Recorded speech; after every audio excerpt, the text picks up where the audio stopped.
সুপ্রিয় দর্শক, অর্থ প্রবাহ পত্রিকার পক্ষ থেকে শুভেচ্ছা, স্বাগতম। আমাদের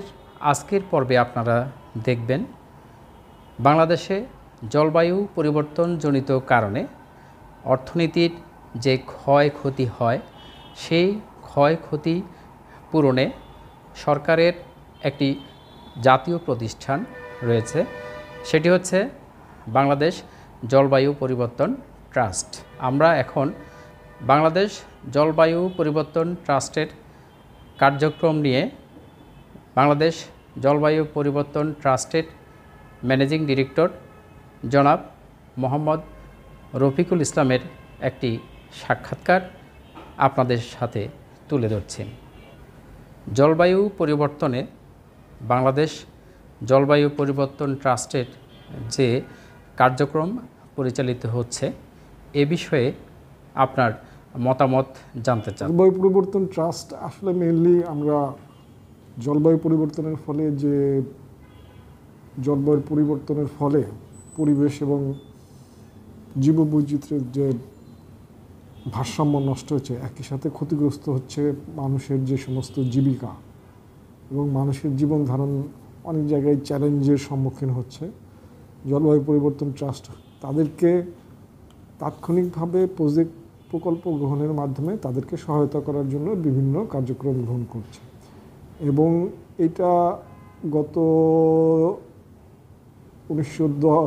2010 থেকে শুরু করে এই জলবায়ু পরিবর্তন ট্রাস্ট এটা গঠিত হওয়ার পর থেকে বিভিন্ন পর্যায়ে আমরা প্রচুর প্রজেক্ট নিয়েছি, অনেকগুলো প্রজেক্ট নিয়েছি, যে প্রজেক্টের মাধ্যমে বিশেষ করে উপকূলীয় অঞ্চলে সুপেয় পানি এবং উপকূলীয় অঞ্চলে যারা গৃহহীন হয়েছে তাদেরকে গৃহ নির্মাণ করে দেওয়া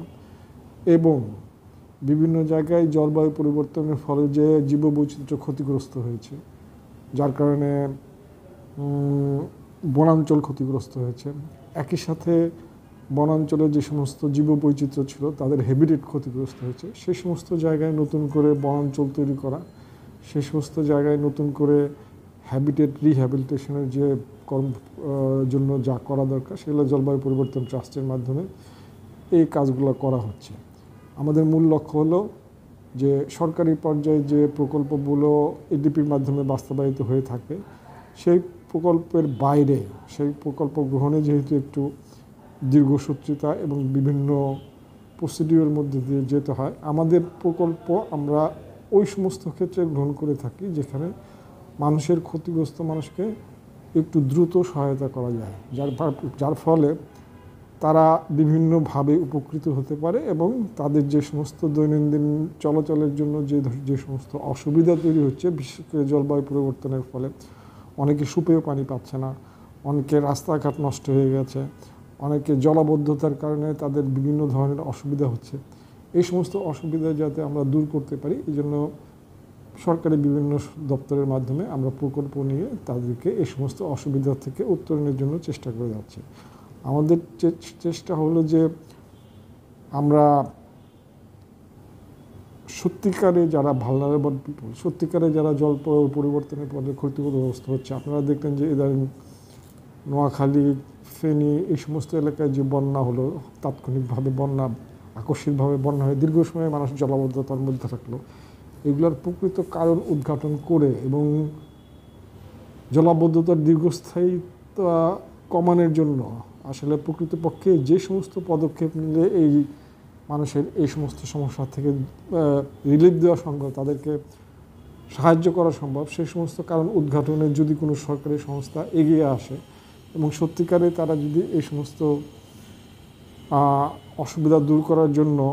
যুক্তিযুক্ত প্রকল্প আমাদের কাছে দাখিল করতে পারে, তাহলে আমরা তাৎক্ষণিকভাবে এটাকে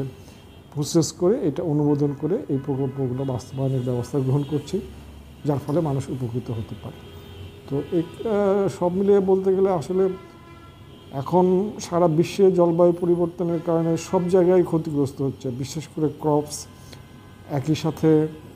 আপনার বিভিন্ন ধরনের ফসল, চা বলি বা যাই বলি না কেন, মৎস্য সম্পদ বলি, বিভিন্নভাবে এগুলো জলবায়ু পরিবর্তনের কারণে, টেম্পারেচার পরিবর্তনের কারণে আনএক্সপেক্টেড রেনের কারণে, অসময়ে বৃষ্টির কারণে এগুলো ক্ষতিগ্রস্ত হচ্ছে। এই ক্ষতিগ্রস্তটা কমানোর জন্য যে কোনো সরকারি সংস্থা বা দপ্তর যে কোনো প্রকল্পই হোক না কেন, যেটা গবেষণাধর্মী হতে পারে, তারা যদি গবেষণা করে এর প্রকৃত কারণ উদ্ঘাটন করতে চায়, তাহলেও আমরা তাদেরকে সাহায্য করে থাকি, আর্থিকভাবে অর্থ দিয়ে তাদের প্রকল্প বাস্তবায়নে সাহায্য করে থাকি। এছাড়া সরাসরি মানুষের উপকার করার জন্য যে কোনো প্রজেক্টে যদি আমরা দেখি যে সেটা জলবায়ু পরিবর্তনের কারণে হচ্ছে, তাহলে সেখানেও আমরা আর্থিকভাবে অর্থ দিয়ে তাদের সমস্ত প্রজেক্ট বাস্তবায়ন করে তাদেরকে আমরা সহায়তা করে থাকি। এই হলো আমাদের জলবায়ু পরিবর্তনের সামগ্রিক কার্যক্রম। আমরা যেটা লক্ষ্য করছি যে বাংলাদেশ জলবায়ু পরিবর্তন ট্রাস্ট সরকারের যে বরাদ্দ রয়েছে, সে বরাদ্দ বিভিন্ন ব্যাংকে এফডিআর হিসেবে রেখে যা আয় হয়, সে আয় বিভিন্ন প্রকল্পে ব্যয় করছে। জলবায়ু পরিবর্তন ট্রাস্টের মাধ্যমে দেশি বিদেশি ফান্ড এনে আমরা কিভাবে জলবায়ু পরিবর্তনের যে ক্ষতি, এটাকে কাটিয়ে উঠতে পারি বলে আপনি মনে করছেন? না, এটা যেহেতু মানে সরকারের একটা সবচেয়ে গুরুত্বপূর্ণ এবং উল্লেখযোগ্য মানে প্রায়োরিক বা গুরুত্বপূর্ণ একটি একটি একটি কনসার্ন, যে আসলে জলবায়ু পরিবর্তনের কারণে আমরা যেভাবে ক্ষতিগ্রস্ত হচ্ছি, আমাদের নেচার যেভাবে ক্ষতিগ্রস্ত হচ্ছে। দেখেন, উপকূলীয় অঞ্চলে সামান্য ঝড় হলেই যেভাবে পানিতে জলাবদ্ধতা তৈরি হয়, লবণাক্ততা যেভাবে আস্তে আস্তে আমাদের নদীর ভিতরের দিকে চলে আসছে, এটা আমাদের জন্য আসলেই খুব অ্যালার্মিং। এবং এটাকে যদি আমরা মিটিগেট করতে চাই, এটাকে যদি আমরা প্রশমন করতে চাই, যদি কমাতে চাই, তাহলে আমাদের যে জলবায়ু পরিবর্তন ট্রাস্টের যে কর্মসূচি, এই কর্মসূচির সাথে সাথে সারা বিশ্বের যারা এই জলবায়ু পরিবর্তনের জন্য দায়ী, যারা আসলে বিভিন্নভাবে বিভিন্ন ইন্ডাস্ট্রিয়াল গ্রোথের মাধ্যমে বায়ুমণ্ডলে কার্বনের পরিমাণ বেশি নিঃসরণ করছে এবং বায়ুমণ্ডলের তাপমাত্রা বৃদ্ধিতে যারা বেশি ভূমিকা রাখছে, তাদের কাছ থেকে ক্ষতিপূরণ বাবদ যদি আমরা অর্থ আদায় করতে না পারি, যেটা আমরা বারবার চেষ্টা করে যাচ্ছি, যাতে আমরা যারা ভালনারেবল কান্ট্রি তৈরি হয়েছি, এবং আমাদের এরকম বলা হচ্ছে যে একটা সময় আমাদের একটা অংশ 1/3 পানির নিচে তলিয়ে যাবে, যখন আমাদের এই বিশাল জনগোষ্ঠীর এরা কোথায় বসবাস করবে, কোথাও এরা মাইগ্রেট করবে, সেটা নিয়ে অনিশ্চয়তা তৈরি হবে। তো এটাকে যদি আমরা ঠেকাতে চাই বা এটাকে মিটিগেট করতে চাই, তাহলে আমাদের সরকারের পর্যায়ে যে সমস্ত প্রকল্প আছে বা জলবায়ু পরিবর্তন ট্রাস্টের যে সমস্ত প্রকল্প আমরা নিচ্ছি, এটা খুবই সামান্য প্রচেষ্টা। এর সাথে অবশ্যই ইন্টারন্যাশনাল যে জলবায়ু ক্ষতিগ্রস্ত যে ফান্ড বা ক্লাইমেট চেঞ্জ ফান্ড যেটা আছে, এখান থেকে একটি বড় ধরনের ফান্ড যদি আমাদের এখানে এই সমস্ত এলাকার লোকজনকে সাহায্য করার জন্য টাকা আমরা না পাই, এবং আমরা যদি বড় বড় প্রকল্প না নিতে পারি, এবং উপকূলীয় অঞ্চলের দিকে যদি আমরা স্পেশাল অ্যাটেনশন না দিতে পারি, তাহলে আমাদের জন্য সামনে আসলে খুবই খারাপ সময় অপেক্ষা করছে। এবং আমরা জানি না এখন যেভাবে জলবায়ু পরিবর্তন হচ্ছে এবং যেভাবে বিভিন্নভাবে বৃষ্টি এবং অতিবৃষ্টি এবং খরা, বন্যা বছরের বিভিন্ন সময়ে এবং আনএক্সপেক্টেডলি আমাদের জনগোষ্ঠী যেভাবে ক্ষতিগ্রস্ত হচ্ছে, এই ক্ষতিগ্রস্ততা দিন দিন বাড়বে ছাড়া কমবে না। তো এটাকে মিটিগেট করার জন্য আমরা পরিবেশ ও জলবায়ু মন্ত্রণালয়ের পক্ষ থেকেও ইদানিং দূষণ প্রতিরোধ সম্পর্কে বিশেষ উদ্যোগ নেওয়া হয়েছে। একই সাথে এই বনভূমি সংরক্ষণ এবং বনভূমিকে আরও বৃদ্ধি করার জন্য যে সমস্ত অ্যাক্টিভিটিস আমাদের আছে, সেগুলোকে আরও জোরদার করার চেষ্টা করা হচ্ছে। এবং জলবায়ু পরিবর্তন ট্রাস্ট এই সমস্ত অ্যাক্টিভিটি করার জন্য যা ধরনের ফিনান্সিয়াল যে আমাদের যে সাপোর্ট বা প্রজেক্ট গ্রহণের ক্ষেত্রে যে অর্থ দিয়ে আমরা সাহায্য করে থাকি, এটা করার জন্য আমরা সবসময় আন্তরিক এবং আমরা করে যাব। আমরা জলবায়ু পরিবর্তন ট্রাস্টের ফান্ড যথাযথ ব্যবহারের মাধ্যমে জলবায়ু পরিবর্তনের যে ক্ষতিকর প্রভাব, এটা যতদূর সম্ভব কমানোর ক্ষেত্রে আমরা আমাদের প্রচেষ্টা অব্যাহত রাখব। আপনি জানেন যে আগামী 11ই নভেম্বর থেকে 22শে নভেম্বর কাজাকিস্তানের রাজধানী বাকুতে যে কপ সম্মেলন হবে এই বছরের, সেই সম্মেলনে আমরা ইতিমধ্যেই আমাদের মিনিস্ট্রির পক্ষ থেকে এই বিষয়গুলোকে কনসলিডেট করে যেভাবে আমরা ক্ষতিগ্রস্ত হলাম এই আকস্মিক বন্যায়, প্রায় 5-6 হাজার কোটি টাকার মতো ক্ষতিগ্রস্ত চূড়ান্ত হিসাবে যেটা আসতেছে, সেই ক্ষতিগ্রস্তর যে